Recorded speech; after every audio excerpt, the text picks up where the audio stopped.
Assalamualaikum warahmatullahi wabarakatuh. Waalaikumsalam. Nempangkeun Nabi Abdi Martin di kelas 10 bahasa. Abdi bade ngawawancara Bapak tentang COVID-19. Oh, oh. Nah, mangga Bapak nempangkeun nami Bapak lah. Nami Bapak Martin Asep Tirman, orang Sumedang asli.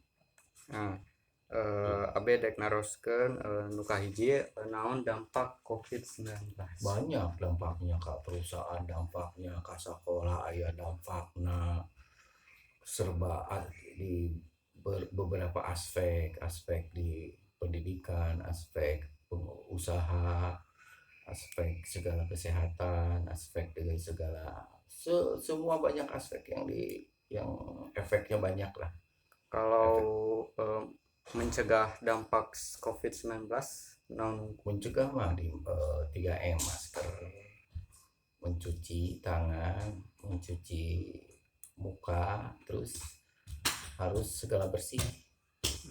atau non Bapak ngawawancarana itu wawancarana di Abdi. Assalamualaikum warahmatullahi wabarakatuh. Waalaikumsalam.